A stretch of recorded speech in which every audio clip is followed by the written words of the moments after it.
Hello children, good morning. Today in this class I am going to explain you about the human excretory system. Okay. In the last videos you might have watched the types of excretory organs. So in the man the excretory organs are the kidneys. So the kidneys are one pair of kidneys are present in the human being. So these kidneys are reddish brown in color. They are bean shaped structures.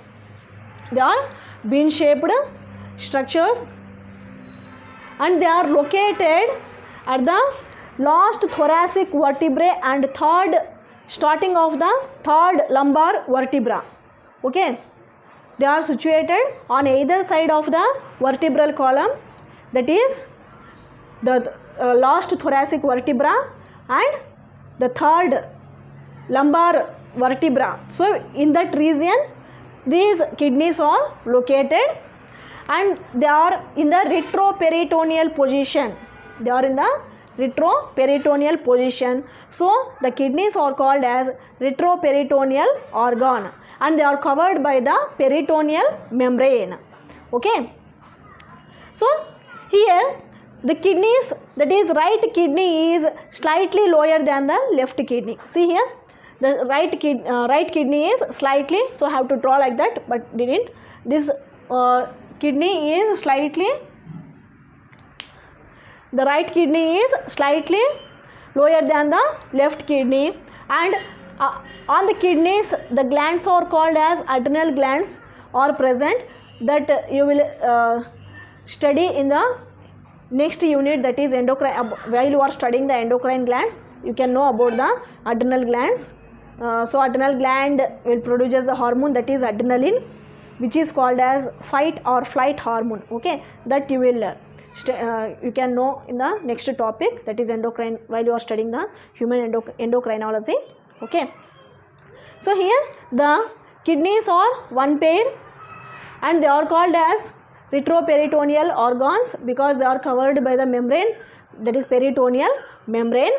And see here, the bean shaped structure, the kidney, at one side it is convex. See,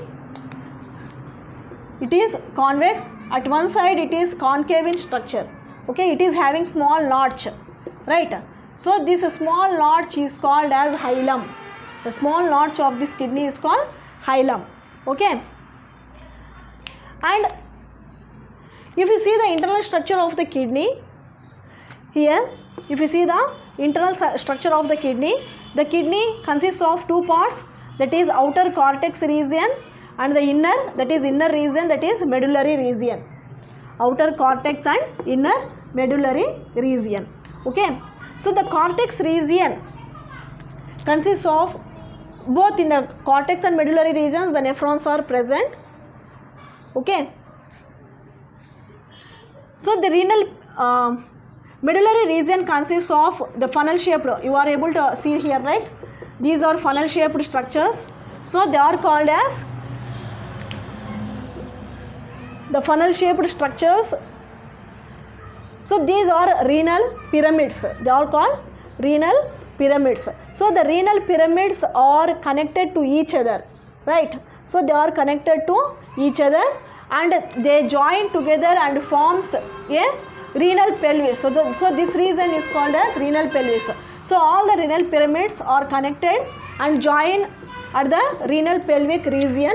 So from the renal pelvic region one tube will arise, that is the ureter. Okay. So these renal pyramids, these renal pyramids one by one they are separated, right? They together they are not joined, they are separated. So the separated part is called as columns of Bertin. So this region is called as columns of Bertin or renal columns. Okay. So the kidneys are supplied with the blood vessels, that is the inferior vena cava and this is the dorsal aorta.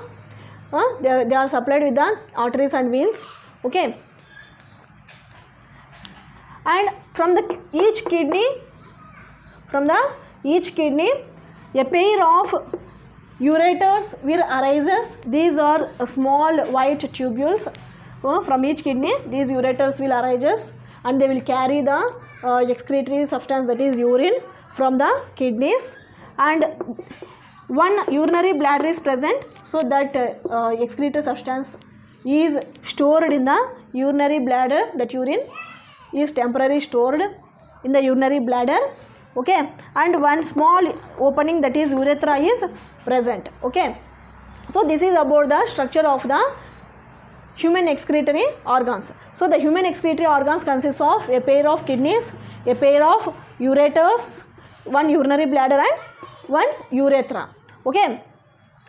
So here the urinary bladder is a sac-like muscular organ which is guarded by the sphincter muscles. So by the contraction and relaxation of these muscles, and these muscles are lined by the transitional epithelium. The outer wall of the urinary bladder is lined by the transitional epithelial cells, and the muscles contraction and relaxation will helps to push the urine outside through the urethra, okay. So this is about the structure of the kidneys, okay. Actually this is the external structure of the kidney. So in the next class I will explain you the internal structure of the kidney, okay. Thank you.